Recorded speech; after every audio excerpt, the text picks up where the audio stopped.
다 같이 사도신경으로 신앙 고백하겠습니다. 전능하사 천지를 만드신 하나님 아버지를 내가 믿사오며 그 외아들 우리 주 예수 그리스도를 믿사오니 이는 성령으로 잉태하사 동정녀 마리아에게 나시고 본디오 빌라도에게 고난을 받으사 십자가에 못 박혀 죽으시고 장사한 지 사흘 만에 죽은 자 가운데서 다시 살아나시며 하늘에 오르사 전능하신 하나님 우편에 앉아 계시다가 저리로서 산자와 죽은 자를 심판하러 오시리라. 성령을 믿사오며 거룩한 공예와 성도가 서로 교통하는 것과 죄를 사하여 주시는 것과 몸이 다시 사는 것과 영원히 사는 것을 믿사옵나이다. 아멘. 찬송가 288장입니다. 288장입니다.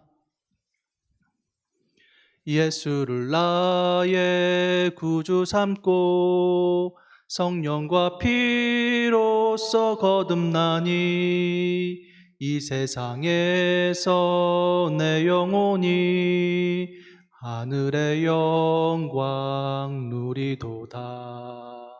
이것이 나의 간증이요 이것이 나의 찬송일세. 나 사는 동안 끊임없이 구주를 찬송하리로다.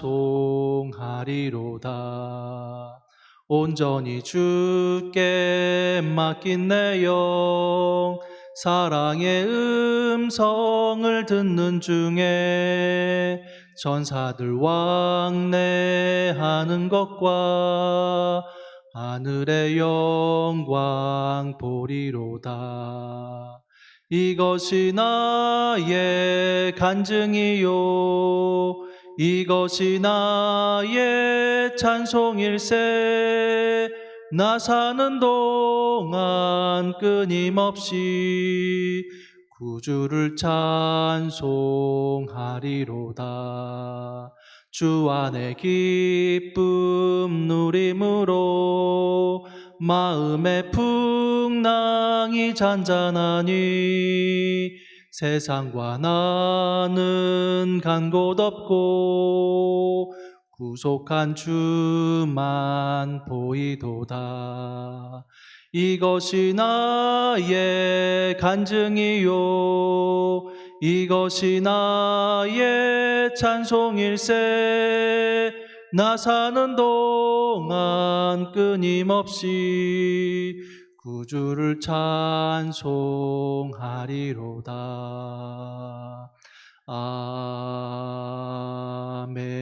아멘. 이 시간 함께 나눌 말씀은 마가복음 10장입니다. 마가복음 10장 말씀 신약 71쪽에 있습니다. 이 시간에는 10장 46절부터 52절까지 함께 읽도록 하겠습니다. 그들이 여리고에 이르렀더니 예수께서 제자들과 허다한 무리와 함께 여리고에서 나가실 때에 딥메도의 아들인 맹인거지 바디메오가 길가에 앉았다가 나사렛 예수란 말을 듣고 소리질러 이르되 다윗의 자손 예수여 나를 불쌍히 여기소서 하거늘 많은 사람이 꾸짖어 잠잠하라 하되 그가 더욱 크게 소리질러 이르되 다윗의 자손이여 나를 불쌍히 여기소서 하는지라. 예수께서 머물러 서서 그를 부르라 하시니 그들이 그 맹인을 부르며 이르되 안심하고 일어나라 그가 너를 부르신다 하매 맹인이 겉옷을 내버리고 뛰어 일어나 예수께 나아오거늘 예수께서 말씀하여 이르시되 내게 무엇을 하여 주기를 원하느냐. 맹인이 이르되 선생님이여 보기를 원하나이다. 예수께서 이르시되 가라 내 믿음이 너를 구원하였느니라 하시니 그가 곧 보게 되어 예수를 길에서 따르니라. 아멘. 우리 주님의 구원과 은혜는 남녀노소 빈부귀천의 차별이 없습니다. 여기에서 제외되어야 되는 사람은 단 한 사람도 없는 것이지요. 우리 자신도 마찬가지고 오늘 본문의 바디메오도 마찬가지입니다. 우리는 46절을 통해 바디메오가 어떤 사람인지 몇 가지를 알 수 있는데 46절 말씀을 다시 한번 읽어드리면 그들이 여리고에 이르렀더니 예수께서 제자들과 허다한 무리와 함께 여리고에서 나아가실 때에 디메도의 아들인 맹인거지 바디메오가 길가에 앉았다가 이 말씀을 통해서 첫째로 바디메오는 맹인이었음을 알 수 있습니다. 그래서 아무것도 볼 수 없었고 무엇 하나 만질 수 없었기 때문에 그의 인생은 대단히 불편했을 것입니다. 이렇게 활동의 제약이 있었기 때문에 구걸에서 겨우 하루하루 입에 풀칠을 하며 살 수밖에 없었던 것이 바디메오의 인생이었습니다. 둘째로 사람들은 그를 바디메오라 불렀습니다. 아시다시피 이름은 참 중요하죠. 왜냐하면 이름은 어떤 사람을 부르는 용도이기에 앞서서 그 사람의 존재와 인격 자체이기 때문입니다. 그래서 누군가 자신의 이름을 잘못 부르거나 이상하게 부르면 기분이 나쁩니다. 자기 이름이 명단에 빠져 있거나 틀리게 기록되어 있으면 괜히 마음이 상합니다. 또 이름에는 그 사람에 대한 소망이, 이 사람이 이렇게 자라갔으면 하는 바람이 담겨져 있기도 합니다. 바디메오는 사람들에 의해서 바디메오라 불리긴 했지만 그것이 그의 이름은 아닌 듯합니다. 예수님이 베드로를 부르실 때에 바요나 시모나라고 부르셨던 적이 있습니다. 여기에서의 바는 뭐뭐의 아들이란 뜻으로서 바요나 시모나는 요나의 아들 시모나라고 그렇게 부르셨던 것이지요. 이와 마찬가지로 바디메오는 그의 이름이 아닌 그냥 디메오의 아들인 맹인거지를 부르는 호칭이었을 것입니다. 한마디로 바디메오는 사람들에 의해서 존재와 인격 자체가 철저히 부정된 것이었고 그 누구도 바디메오에게 어떠한 소망도 가지고 있지 않았음을 알 수 있습니다. 셋째로 바디메오는 죄인이라 여겨졌습니다. 요한복음 9장을 보면 예수님이 태어날 때부터 맹인된 사람에게 눈의 진흙을 이겨 바르시고 실로암에 가서 씻음으로 또 고쳐주시는 이야기가 나오는데 그 이야기를 보면 그 당시 유대 사회 사람들이 맹인을 어떻게 생각했는지 알 수 있습니다. 제자들이 예수님과 함께 길을 가다가 태어날 때부터 맹인된 이 사람을 보고 갑자기 수군거리기 시작합니다. 그리고 결론을 내리지 못한 채 예수님께 이렇게 묻습니다. 이 사람이 맹인으로 난 것이 누구의 죄로 인함이니까? 자기니까? 그의 부모니까? 유대인은 장애인을 하나님의 복을 받지 못하고 태어난 그러한 죄인으로 생각했기 때문입니다. 바디메오도 맹인이었기에 이와 똑같이 사람들에게 죄인 취급을 받았을 것입니다. 한마디로 디메오의 아들인 맹인거지 바디메오는 그의 육체도 마음도 영혼도 상할 대로 상해 있었습니다. 그의 삶은 한마디로 잿빛 인생이었던 것이죠. 우리 인생도 그와 비슷할 때가 있지 않습니까? 왠지 모를 근심과 걱정과 두려움과 괴로움 등으로 고통에 휩싸여 앞이 캄캄할 때가 있는 것입니다. 그러나 바디메오는 예수님이 사람을 불쌍히 여기시는 분으로 알았습니다. 아니, 믿었습니다. 47절과 48절을 보면 이렇게 반응을 합니다. 나사렛 예수시란 말을 듣고 소리질러 이르되 다윗의 자손 예수여 나를 불쌍히 여기소서 하거늘 많은 사람이 꾸짖어 잠잠하라 하되 그가 더욱 크게 소리질러 이르되 다윗의 자손이여 나를 불쌍히 여기소서 하는지라. 여기서 불쌍히 여기다라는 말은 모모와 고통을 함께 하다라는 의미입니다. 이 헬라어의 원래 의미는 창자가 흔들리는 고통, 창자가 뒤틀리는 고통이라는 뜻이고 우리말로 하면 가슴이 저미는 고통, 가슴이 미어지는 고통, 그러한 말쯤 되어질 것입니다.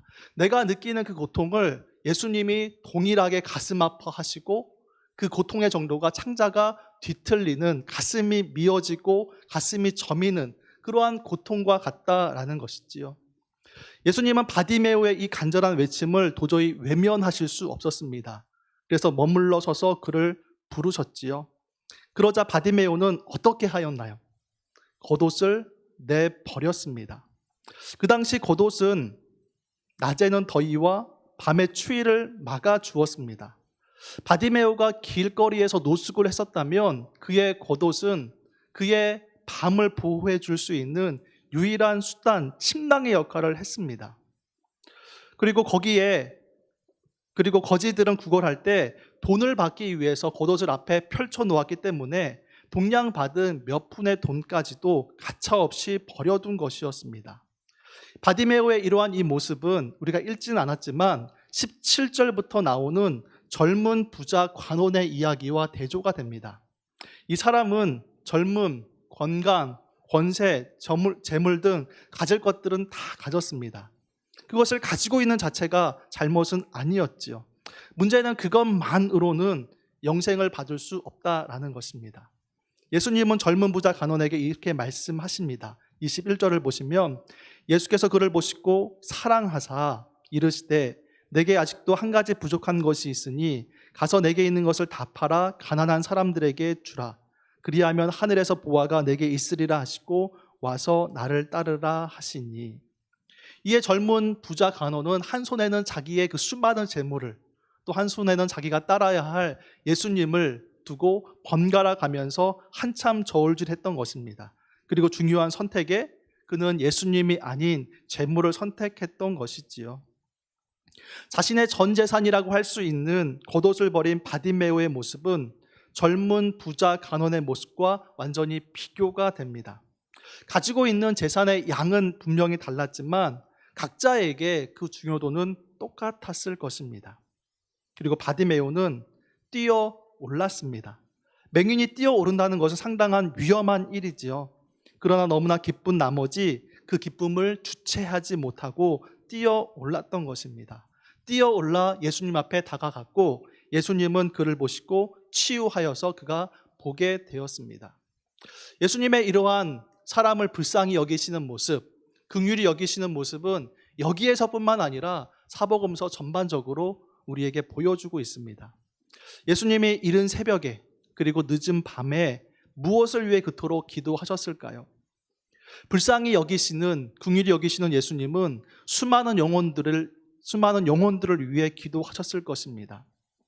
오병이어의 기적 이후에 제자들을 먼저 배 태워 보내신 후에 홀로 남으셔서 무엇을 기도하셨을까요? 풍랑을 만날 제자들의 믿음과 그 자리에 있었던 수많은 영혼들을 위해서 기도하셨을 것입니다. 나사로의 죽음 소식을 듣고 나흘을 머물면서 무엇을 하셨을까요? 예수님이 눈물을 흘린 것으로 보아 나사로와 그의 가족을 위해 분명히 기도하셨을 것입니다. 예수님이 다피시던 날 밤 무엇을 위해 겟세마네 동산에서 그렇게 피땀을 흘리면서 기도하셨을까요? 하나님의 뜻을 구했을 뿐만 아니라 수많은 영혼들을 위해 기도했을 것입니다. 베드로와 그의 제자들이 믿음을 잃어버리지 아니하도록 다시금 굳건히 설 수 있도록, 더 나아가 그들에 의해서 세워질 교회를 위해, 또 성도들을 위해, 또 우리까지도 기도하시지 않으셨을까요? 예수님의 긍휼함이, 예수님의 불쌍히 여김이 우리에게는 너무너무나 필요한 것이죠. 바디메오가 예수님께 부르짖었던 것처럼 이 시간 그렇게 부르짖으며 주님 앞에 나아갈 수 있는 저희들이 되었으면 좋겠습니다. 자기를 불쌍히 여겨달라고 외쳤던 바디메오, 자기의 겉옷을 벗어버리고 예수님께로 달려갔던 바디메오, 눈을 뜨고선 예수님을 따라갔던 바디메오. 지금 주님은 이런 바디메오와 같은 사람을 찾고 또 부르시고 계시는 것입니다. 우리의 모습은 어떻습니까? 이 세상을 살아가는 데 있어서 오직 예수님이 가신 그 길을 따라갈 수 있는 참된 제자의 모습이 바로 우리들의 모습이 되었으면 합니다. 오늘도 예수님의 길을 온전히 따라갈 수 있기를 예수님의 이름으로 축원합니다. 우리 이 시간 기도할 때에 우리가 온전히 예수님을 따라갈 수 있는 믿음의 사람이 되어줄 수 있도록, 또 따라갈 때에 우리를 긍휼히 여겨주시고 우리를 불쌍히 여겨주시는 그 하나님 앞에 우리의 근심과 걱정과 아픔의 그 모든 것들을 위해서 함께 기도함으로 나아갔으면 좋겠고요. 교회와 이 나라와 민족과 또 열방을 품고 또 우리 개인의 기도 제목을 위하여서 합심하여 기도하겠습니다.